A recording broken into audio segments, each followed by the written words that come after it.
집을 가진 유주택자 전 국민들이 영끌족이 돼버렸습니다. 15억 이상 대출이 나오지 않더라도 신용대출, 사업자 대출을 통해서 대부분 집을 구입하게 되는데 자기의 의도와 자기의 의지와 상관없이 영끌족이 돼버렸습니다. 그동안 정부기관에서 영끌족에 대해서 얼마나 규탄에 나섰습니까? 그런데 정부가 영끌족을 만든 첫 번째 케이스가 돼버린 겁니다. 10억이 넘던 상계동 아파트 1년 만에 이제 영끌족이 돼버린 겁니다.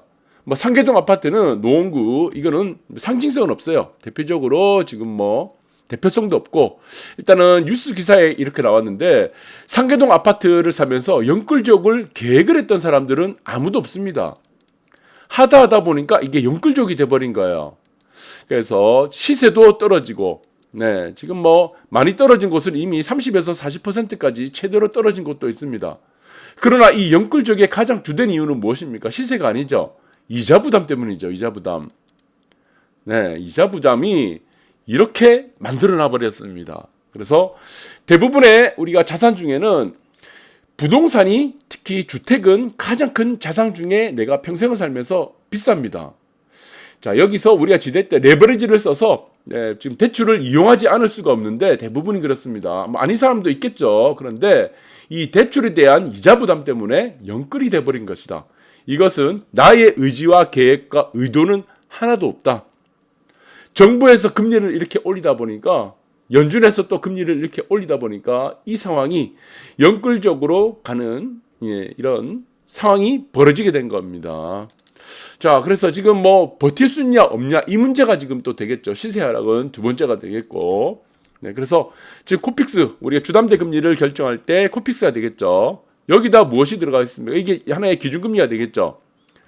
여기서 이제 가상금리가 들어가겠죠. 금리를 결정할 때. 여기서 마이너스가 되는 것이 무엇입니까? 우대금리가 되겠죠. 지금 금리를 결정하는 것은 지난 시간에도 말씀드렸지만 우대금리는 없죠. 거의. 가상금리는 최대로 올려버리죠. 그러니까 은행에서는 이자 장사를 한다는 얘기입니다. 대부분이 지금 2.25% 기준금리 하에서는 어떻게 정도 나왔습니까? 적게 나오면은 3.75% 주담대 금리. 많이 나왔을 때가 5.25%입니다.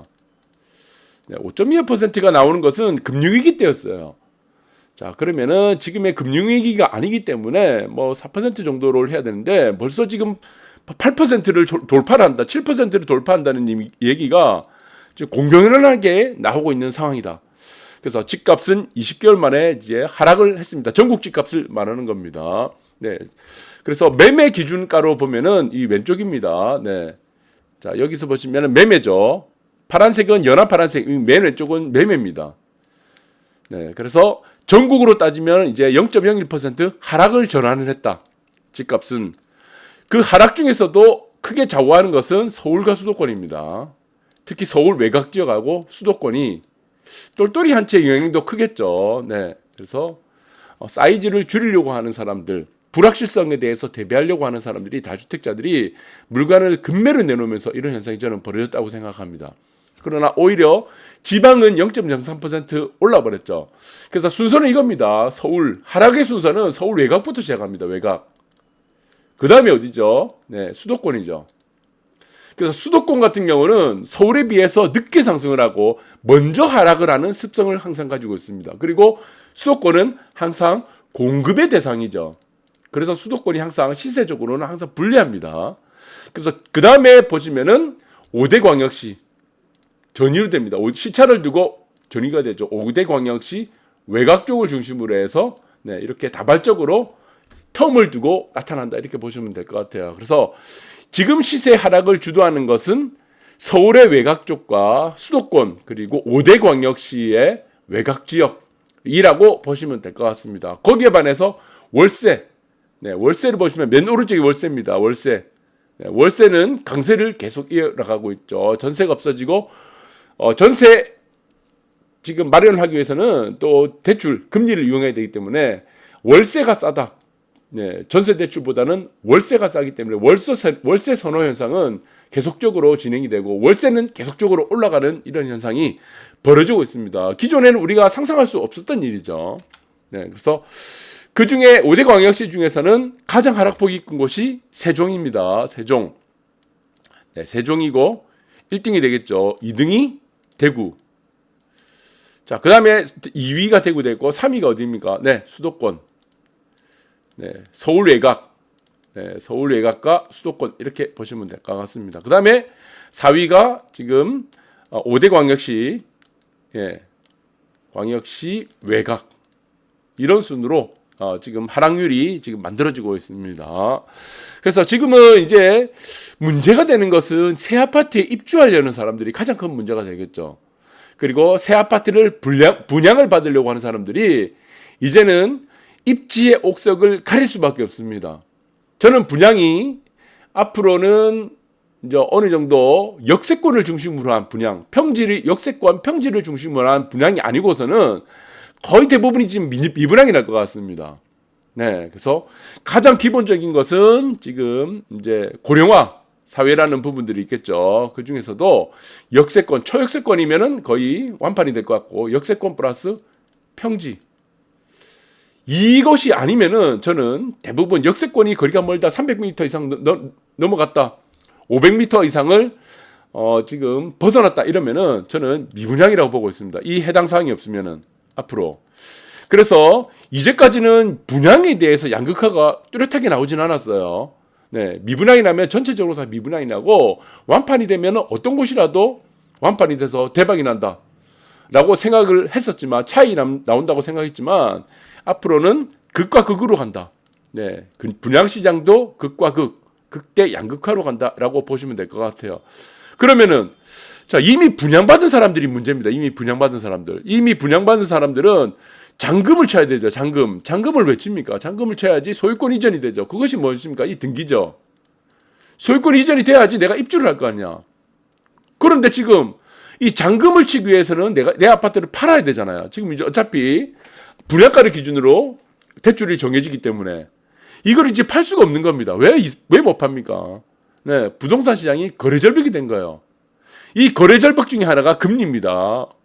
금리, 우리가 일반적으로 보시면은 금리 상승기 때 집값도 같이 올라가는데 그때는 무엇입니까? 경기 침체 상황이 아니죠. 지금은 경기 침체 상황 속에 금리를 올린 겁니다. 이 리세션이라고 하죠. 이렇게 금리를 올리니까 금리 따라서 집값도 이렇게 조정을 받고 있다. 거래절벽이 이루어지고 있고, 결국에는 가장 큰 피해를 보는 사람들이 집을 팔아서 이사를 가려는 사람들이 여기서 가장 큰 피해를 보고 있다. 이렇게 보시면 될 것 같습니다. 그래서 지금 소비 심리도 급등을 하고 있습니다. 그래서 100에 지금 가고 있다. 그래서 100 이상이 되면은 양호, 100 이하가 되면은 하락에 무게를 두는 사람들이 많다라고 보시면 될 것 같습니다. 그래서 지금도 마찬가지지만 앞으로 이 양극화 시장은 어떻게 전개될지는 여러분들이 잘 두고 보셔야 됩니다. 이 굉장히 심각합니다. 지금 금리 문제란 부분들이 있죠. 우리는 지금 금리 문제만 보고 있습니다. 그러나 더 중요한 것이 무엇입니까? 네, 인구가 이제 더 이상 증가하지 않는다는 겁니다. 이게 지금 가장 큰 중요해요. 호수에 물이 있죠. 호수에 물이 계속 줄어든다는 겁니다. 줄어듭니다. 계속. 전체가 다 없어지진 않을 거예요. 인구가 완전히 소멸되지 않으니까. 그럼 사람들이 어디로 갑니까? 중심으로 갑니다. 중심. 이 중심으로 가는 것이 무엇입니까? 입지로 간다는 얘기죠. 그래서 제가 분양시장도 역세권의 평지가 아니면은 저는 분양시장의 분양성이 그리고 경제성이 상당히 떨어질 거라고 보고 있습니다. 그래서 만약에 뭐 대단지 잘못 건드려가지고 고바위에 지금 뭐 대단지 잘못 건드리면은 저는 몇 년 사이에 건설사들 이거 부도난다고 보고 있습니다. 메이저 건설사 2-3개 정도 날아갑니다. 10년 안에.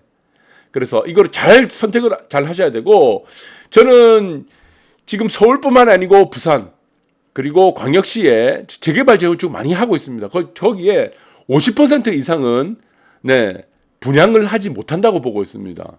이것도 조심해야 됩니다. 그리고 기존의 주택도 양극화는 이거는 벗어날 수가 없다. 네, 당연히죠. 이것은 원래 실력은 무엇입니까? 하락기 때 발휘됩니다. 원래 실력.